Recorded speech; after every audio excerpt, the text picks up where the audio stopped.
कि जानते हैं कि यार मर जाना है, जानते हैं कि शरीर भी छूट जाएगा, जानते हैं कि ये सब छूट जाएगा, फिर भी इसी के लिए फंसे हुए हैं।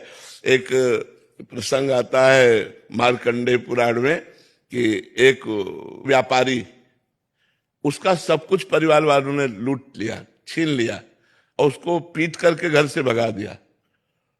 और एक राजा सूरत, जिसका सब कुछ छिन गया था राज्य, तो दोनों मिले और दोनों ने आपस में बातचीत की।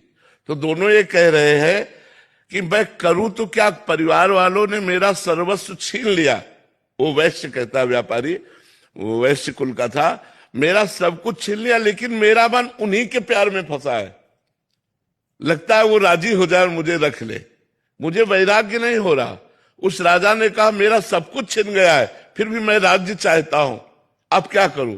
तो उनका आद्या शक्ति, ये माया का प्रभाव है, आद्या शक्ति भगवती दुर्गा की आराधना की जाए, मार्कंडेय ऋषि के दुर्गा जी की आराधना की जाए, देवी की आराधना की जाए, वो अपने माया को हटावे, हमारे अंदर ज्ञान प्रकट करे, तो ये बात आवे।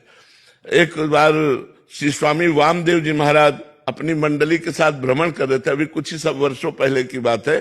तो एक जवान आदमी बूढ़े को जूते से पीट रहा था, तो उन्होंने भ्रमण करते हुए देखा, तो मंडली को रोका और उसके पास गए। जो वो जवान घर के अंदर चला, बोले कौन था ये?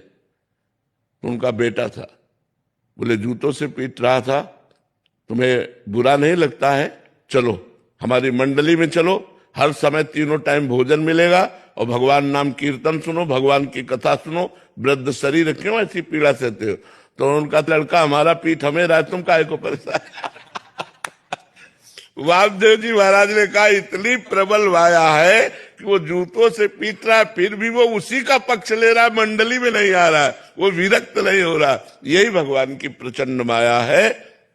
हम जानते हैं कि हमारा जीवन व्यर्थ जा रहा है। हम सच्चिदानंद भगवान की प्राप्ति के लिए मानव जीवन प्राप्त किया, गर्भ में भगवान से वादा करके आए हैं कि हम जब माँ के गर्भ से निकलेंगे तो ऐसा भजन करेंगे कि दोबारा माँ के गर्भ में ना जाना पड़े। लेकिन वो सब बातें हम भूल गए, गर्भ की भी बात भूल गए। इसी जन्म में हम 9 महीने गर्भ में रहे, कितना कष्ट रहा, हमको कोई ज्ञान नहीं है, पर हम ऐसा फंसते चले गए।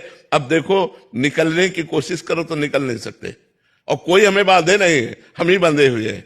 पत्नी का मोह, पुत्र का मोह, पुत्री का मोह, मकान का मोह, परिवार का मोह, रिश्ते नाते का मोह, बैंक बैलेंस का मोह, और ये सब एक सेकंड में छूट जाने वाला है।